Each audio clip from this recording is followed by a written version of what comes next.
Hello guys, welcome to Premgadi media. Already కలికి review మనం చెప్పుకున్నాం. ఇప్పుడు ఇన్ డీటెయిల్ చెప్పాలి, plus how was my experience in 3D కూడా ఈ వీడియోలో చెప్తా.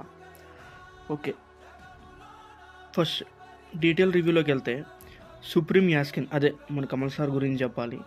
నాగేశ్వన్ గారు చాలా బ్రిలియంట్గా రాసుకున్నారు ఈ క్యారెక్టర్ని. యూజువల్లీ మూవీస్లో విలన్ అంటే వాడికి నచ్చింది వాడు చేస్తాడు, లేదా ఎదురులతో చంపేస్తాడు, ఇలానే ఉంటాయి. బట్ ఇందులో సుప్రీం యాస్కిన్ క్యారెక్టర్ వచ్చేసరికి ఒక మోటివేషన్ ఉంటుంది క్యారెక్టర్లో. ఏదో చేసేద్దాం, ప్రజల్ని చంపేద్దాం అనేది యాస్కిన్ క్యారెక్టర్ కాదు. ప్రజెంట్ సిచ్యువేషన్ మన వరల్డ్లో ఎలా ఉంది, మనం మన రిసోర్సెస్ని ఎలా వాడుకుంటున్నాం, మ్యాక్సిమం మన రిసోర్సెస్ని పొల్యూట్ చేస్తున్నాం. ఫర్ ఎగ్జాంపుల్ వాటర్ కానీ, ఎయిర్ కానీ, ఇంకా అన్ని రిసోర్సెస్, వీటిని యాస్కిన్ కాపాడుతాడు. తను ఒక వరల్డ్ క్రియేట్ చేసుకొని, ఇక్కడ ఇతని మోటివేషన్ ఏంటంటే నేచర్ని కాపాడడం. కోర్స్ దానివల్ల ప్రజలు బాధపడతారు. బట్ ఇదే మనం థానస్ విషయానికి వస్తే, థానస్ మోటివేషన్ ఏంటి? ప్రపంచంలో ఫుడ్ ప్రజలకి సరిపోదని 50% పాపులేషన్ని చంపేస్తాడు. దానివల్ల మిగతా 50% హ్యాపీగా ఉంటారు కాబట్టి, హ్యాపీగా బతుకుతారు, హ్యాపీగా తింటారు కాబట్టి, అందులో ఉన్న రిసోర్సెస్ని 50% మంది 100% యూజ్ చేసుకోగలరు. సో ఇలాంటి మోటివేషన్ యాస్కిన్కి ఉంది.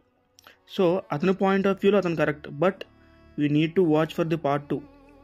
We'll see how it will be. And మన మూవీలో చూసుకుంటే యాస్కిన్ ఇంట్రొడక్షన్ వచ్చేటప్పుడు 5 to 6 types of monkey human transformation skeletons కనబడతాయి మనకి, జాగ్రత్తగా అబ్జర్వ్ చేస్తే. Here we need to hands off to నాగేశ్వన్స్ brilliance. Next coming to Prabhas. Obviously మన హీరోకి ఒకటే గోల్, కాంప్లెక్స్ సెటిల్ అవ్వాలి. దానికోసం బౌంటీ హంటర్ అవుతాడు. బట్ ఇక్కడే మనం నాగేశ్వన్ రైటింగ్ని మెచ్చుకోవాలి. ఎందుకంటే కంప్లీట్గా భైరవ్ను ఒక అనాథగా చూపించారు. But we don't know much about his past.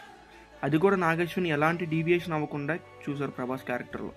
Maximum ప్రతి మూవీలో ఏదో ఒక రివెంజ్ కోసం విలన్ దగ్గరికి వెళ్ళి అక్కడ విలన్తో face to face situation create చేస్తారు. బట్ ఇక్కడ భైరవ కంప్లీట్ మోటివేషన్ కాంప్లెక్స్కి వెళ్ళడమే. ఏమో, మేబీ ఏదైనా ప్లాన్ చేస్తారేమో చూడాలి. ఇక మనకి భైరవ ట్రాన్స్ఫర్మేషన్ గురించి మనకు తెలిసిందే. ఆ ట్రాన్స్ఫర్మేషన్ క్యారెక్టర్ని కలియుగంలో ఎందుకు తీసుకొచ్చారు, ఏమైనా మోటివ్ ఉందా అనేది మనం పార్ట్ 2లో చూచు. మూవీలో అశ్వత్థామ క్యారెక్టర్ని ఓన్లీ కల్కిని కాపాడడానికి మాత్రమే ఉన్నట్టు రాసుకున్నారు. ఇక సుమతి క్యారెక్టర్ గురించి చెప్పాలంటే, మూవీ మొత్తం తన చుట్టుపక్కల ఏం జరుగుతుందో తనకు సరిగ్గా తెలియదు. Why they are giving lives to save her. Even Ashwatthama చెప్పినా she is not ever what's going around her.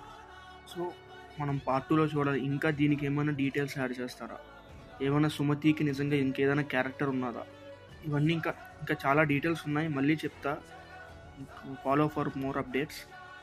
And sorry, మర్చిపోయా, నా ఎక్స్పీరియన్స్ 3Dలో అయితే అంత అనిపించలేదు. మేబీ ఇట్స్ థియేటర్ ప్రాబ్లం అనొచ్చు. బట్ ఒకసారి PCXలో చూస్తే ఎలా ఉంటుంది అనేది చూడాలి. But I recommend watch it in 2D. Anyway, bye for now. Stay tune for more updates. Thanks for watching. And one more thing, like, share, subscribe to Premgadi media. Thank you.